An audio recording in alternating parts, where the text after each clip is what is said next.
Book of Job, we're still in chapter 3. Now recall in chapter 2, has some good old friends come to see Job. They heard about his calamities, and they made an appointment to come together and go see Job. They saw him from afar off, and they were shocked. And then, remember, they came up and circled him round and about. And I kind of pictured that like a buzzard waiting for something to die. And you'll see why in the first response in chapter 4, Eliphaz is going to start laying it on him. So it's kind of like a buzzard circle. Every now and then one of them will land and peck a little bit to see if they're still alive or not.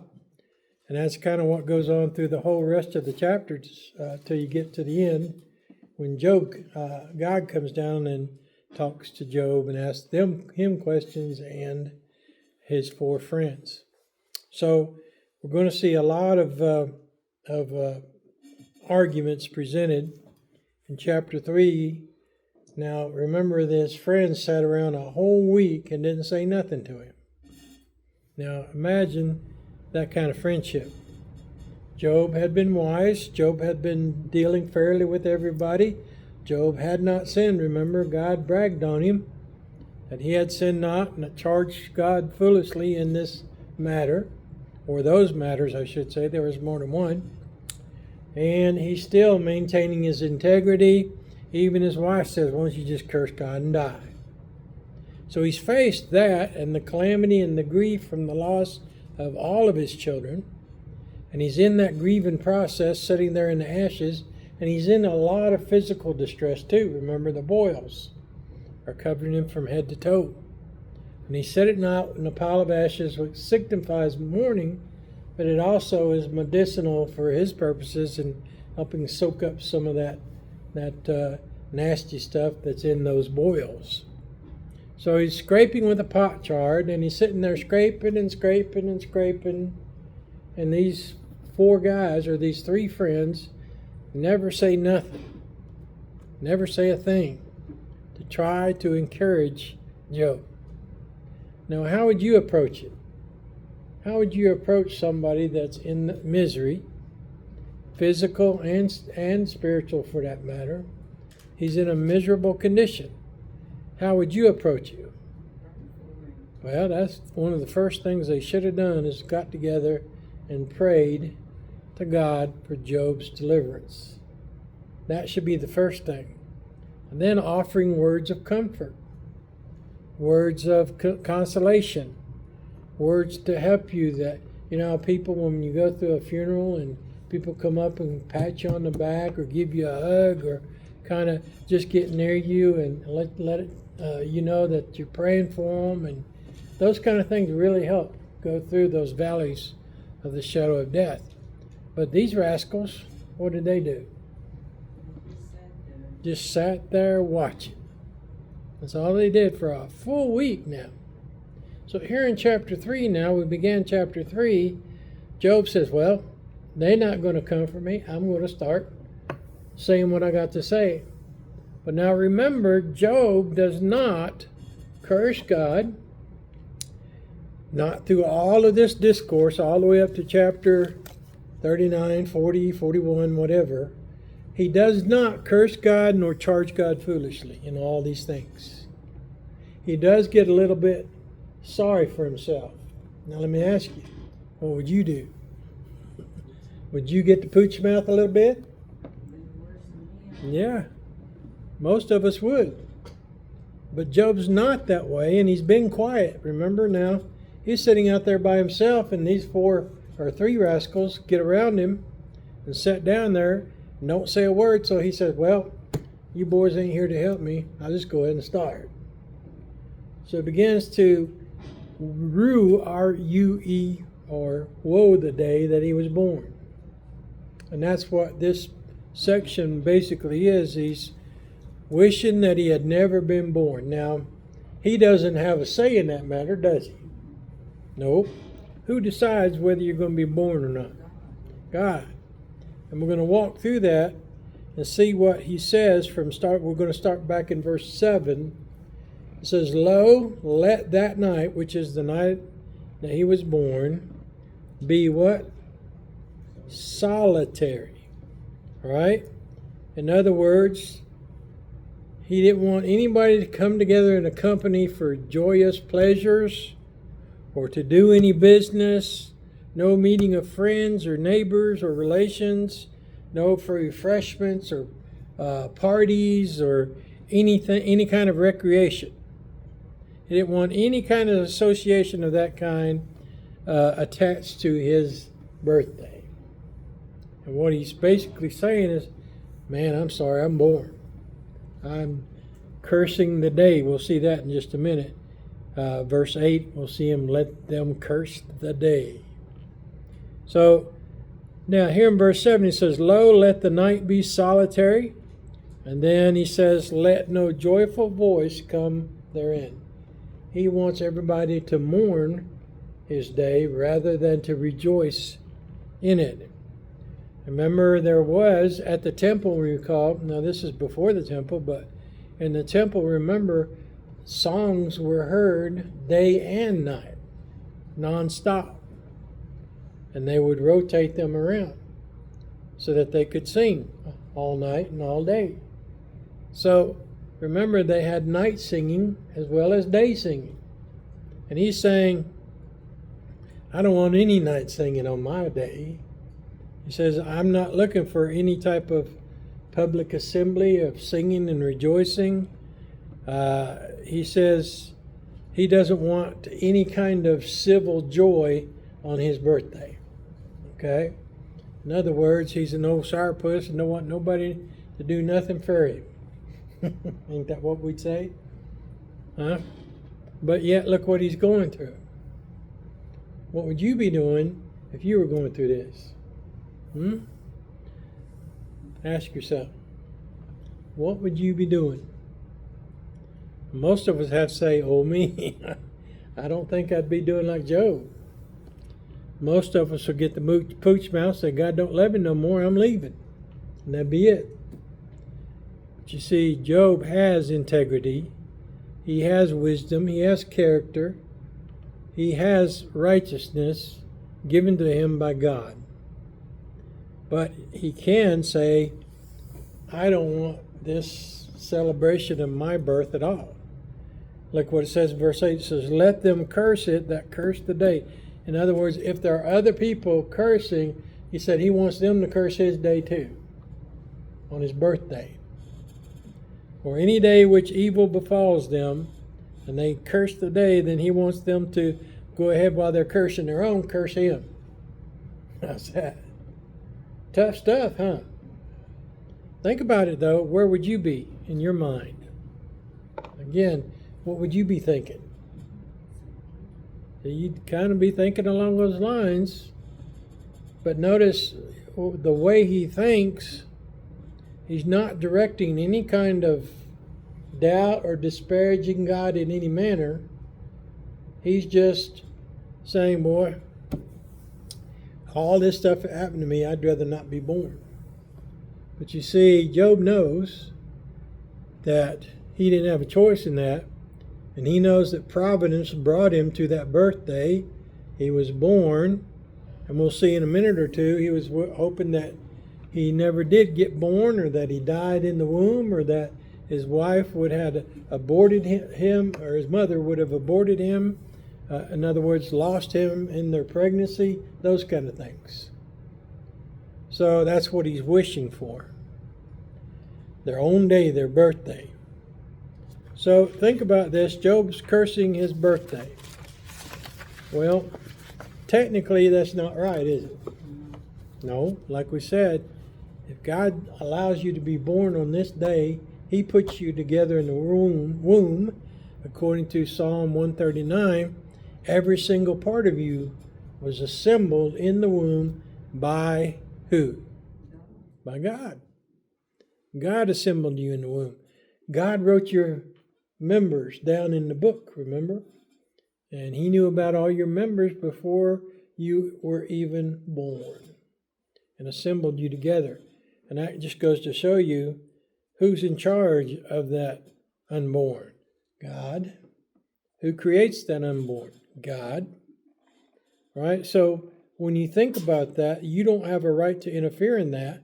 But also, here's Job now thinking, well, it would be better for me that I had not be born.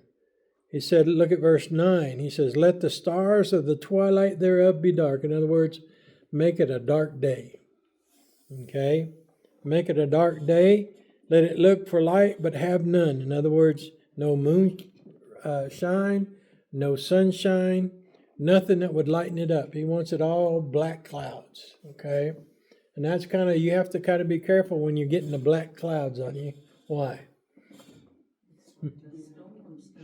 Right? When you get down in the darkness of the valley, what have you got to do? What should you do? Right? Start back up. And the only way to start up is to get this thing and this thing in the right gear. Okay? Now, if you drive four-wheel drive, you know what it's like to go down the road in two-wheel drive and go down ice in two-wheel drive. What will you usually do? You go like that. But if you put it in the right four-wheel drive, like four-wheel low, and you go down on ice, even if you slip, you can pump it just a little bit, and them wheels will catch. Mostly, unless it's a solid sheet of ice all the way across. But you have to pick the right gear. And that's the same thing for us as Job's working through these gears, trying to figure it out, and trying to go through it to get the right gear for the thing that he's going through. It says, neither let it see the dawning of day. In other words, the dawning of day is when? What's the dawning of the day mean? Dawning of the day. Morning. Sunrise, right? It said, make that day dark. Make my birthday dark. He said in verse 10, look what he says, because it shut not up the doors of my mother's womb, nor hid sorrow from mine eyes. Why died I not from the womb? Why did I not give up the ghost when I came out of the belly? In other words, he would die in the womb or die in birth. Now that was a common thing. Stop and think about it. Before they had doctors and hospitals and specialists and pediatricians and all those kind of things, that was a very common thing for mothers and children to die in childbirth. And it's still, it happens still. But we have a lot more resources that can help with those things. And he said, well, how come I just didn't die in the womb? Or how come I just didn't die after I was born? How come? But he's wishing he had not been. Nor hid sorrow from my eyes. All right? Now, think about the trouble of Job's loss of substance, loss of children, loss of health, and the pain, the physical pain that he's in. That's one thing to lose your health, but what about pain? What do you do when you're in pain? Get hateful and sit there and just grumble, ain't it? Grumble and growl when you're hurting. How many of y'all had a toothache? What's the number one thing you can think about? Exactly, the tooth or in the ear, whatever. It's the pain is such that that's where all your attention goes to. And Job's attention right now, he's looking at the days of his life and how he had been blessed by God and how that he had been actually born. He says, I wished I had never been that way. He said, I wished I had not had to go through all these things. He had this anguish in his mind, but he had reasons for cursing the day of his birth because of these things. He is legitimate in what he's saying, but he's allowing that dark cloud to boil a little bit around him. And you've got to get that dark cloud away from you. And the best way is to be praying and seeking God for answers. And God will provide those answers and does. If you'll look through this, God lets Job go through all of this conversations. Now, if you go to the end, you'll see how many conversations there are. From cover to cover in the book of Job, look at all the conversations that are going on. God lets Job go through those conversations, not for Job, that was to help Job, but it's to help us more than Job. So it's important that you look at these conversations from each side of the fence. Look at Job's point of view and look at where he's at and recall all of these things that he's going through at this point and how he's suffering physically, financially, family-wise, business-wise, all those different things he's going through. And here's the devil now, sends his wife a little thought and said, I want you to get him to curse God. So he's got that to deal with. And now here's these three fins just staring at him like buzzards. So he's got to work through this, and he does. But we'll see how quick they are to jump on him after he gets done speaking around, or what we call a chapter here. When he gets done speaking, Eliphaz perks up. Then Eliphaz the Temanite answered and said. So instead of waiting and reflecting on what Job said, he just jumps right in with both feet. Now, have you ever seen people mash grapes in a vat with their feet? How have you got to do that? How do you do that? You got to get in it. Elsewise, it's not going to work. If you're going to crush them with your feet, which I don't recommend, if you're going to crush them with your feet, you got to get in the vat. But you see, what Eliphaz and the other two are going to do, they're going to jump on him, say, oh, Job now, you've done something wrong. And that's their presumption in this whole matter. And recall, I referred you to Peter in the Gospels. Remember, Jesus and the disciples came along to a blind man, and Peter asked him and said, Lord, who did sin? This man or his parents? Because he was having this affliction, it had to be one of the two's fault. And that's their thinking. Okay? And we have to be careful that we don't think like that. It wasn't his parents' fault. It wasn't the man's fault. It was God using that for his glory. That blind man brought glory to the Lord and thereby to the Father. By being there at the right place and time, and Jesus healed him, and he had his eyes restored.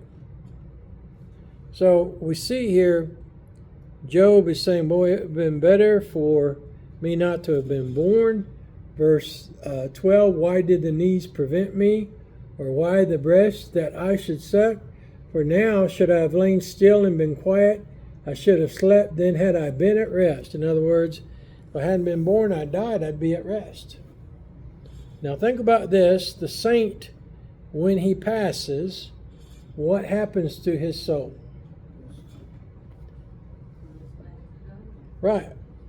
Now, the lost person that dies, where do they go?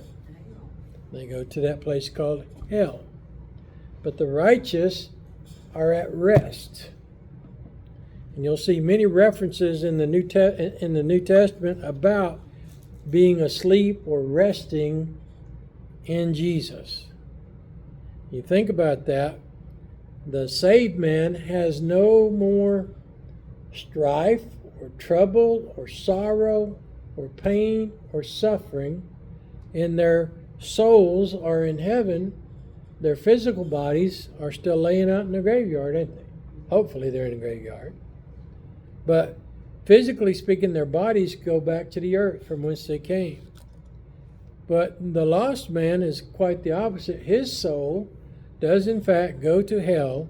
And what does he get in hell? Does he get peace and rest? Exactly, torments. So the lost man experiences torments. Luke chapter 16. The saved man experiences the blessings of heaven. Remember that rich man saw Lazarus in the bosom of Abraham, representing complete peace and rest. And that was the picture God wanted that rich man to see. That's the only reason why God allowed him to see and communicate with him, was to show that lost man what he lost, what he could have had. And therein is another torment. What you could have had, instead of being in the place called hell, you could have been in heaven at peace and perfect rest. And Job's not saying, well, it's all God's fault. No, he's saying, I wished I had died in the womb and I'd be at rest. No more problems, no more suffering, no more pain. He says, with kings and counselors of the earth, which built desolate places for themselves, or with princes that had gold, that filled their houses with silver, or as an hidden untimely birth, I had not been, as infants which never saw the light. Those are the children that die in the womb, right? And there are still in this day children that die in the womb. It happens, all right? It says, there the wicked cease from troubling. Now notice how he says it, from troubling. What's that mean? The wicked cease from troubling. They could no longer take it out on you. Okay? And they're in their own mess now. They had their pleasures while they were alive, but they have torment now. So they can't trouble you if you're on. If you're going on to heaven, there'll be no troubles for you. You'll be at perfect peace and rest. All right? And he says, there the wicked cease from troubling, and there the weary be at rest. All right? What do you find over there in Revelation 21, where John begins to describe New Jerusalem? Let's just turn there for a minute. Go to Revelation chapter 21.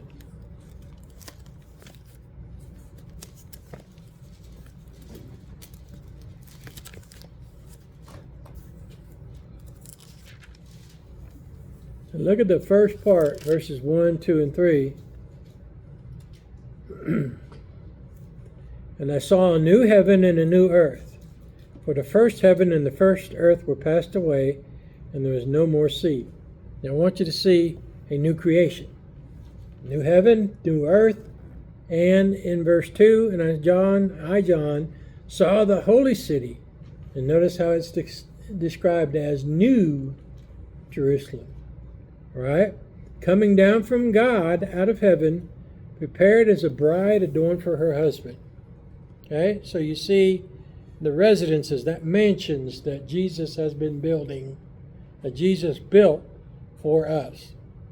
Now, how long did it take God to create the world and the universe?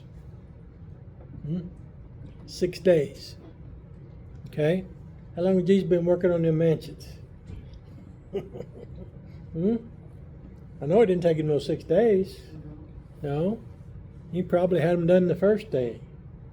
But remember the city now is described here, and he hadn't got on to the details of it. But what's interesting here is verse 3.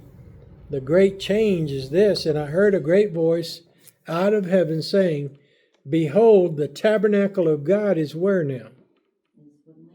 You see the distinction here. Whereas before, remember, God left that temple, remember?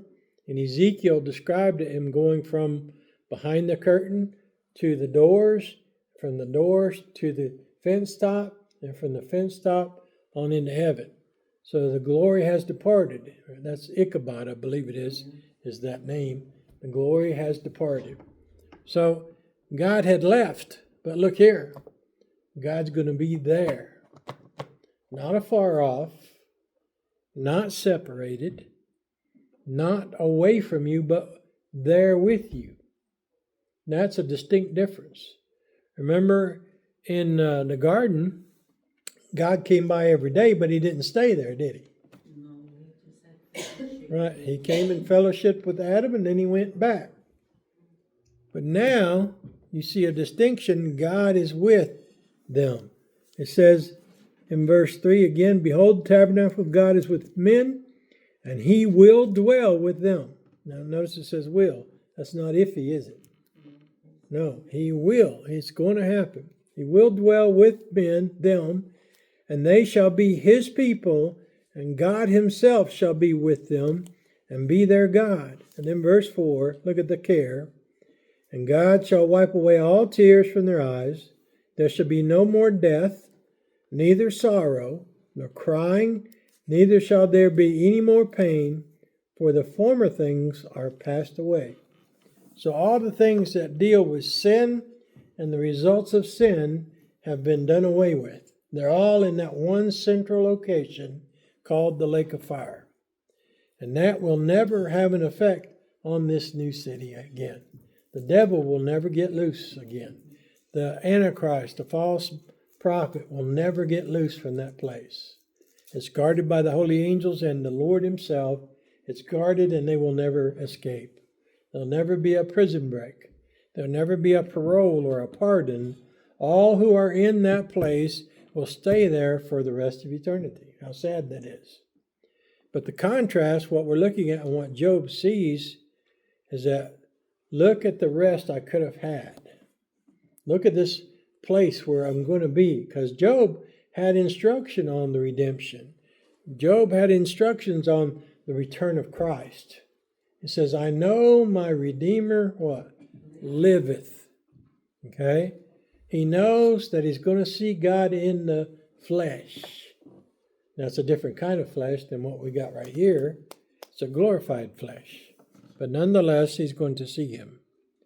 So he's asking him, how come I just didn't die in the womb? How come the birthing mother, or the birth, what do you call that? A nurse that births baby, midwives.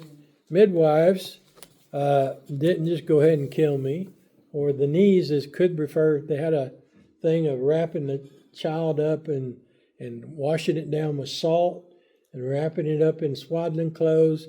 And then the father would take it and put it on his knees. And that's a reference to that, where he would put it on his knees. And he said, why wasn't he suffered to fall and to be left there, without having any of the things done to him for comfort and preservation of life?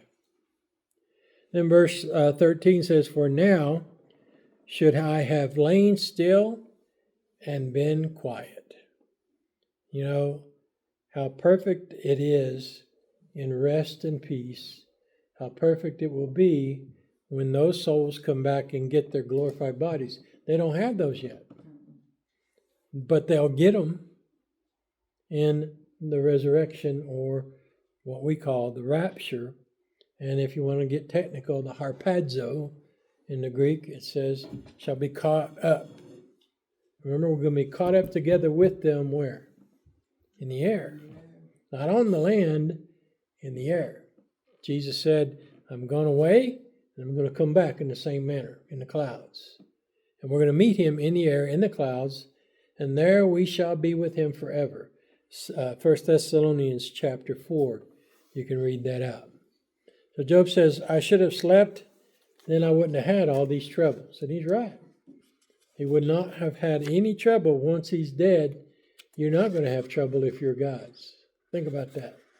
And that's some of the assurances that we get from faith, is that once we pass on into the other world, we don't have to worry about the devil whispering to us anymore. We don't have to worry about others trying to persecute us or run over us or take advantage of us or rob us or steal us or kill us or any of those cares and concerns of the world, like the ones that Job is going through.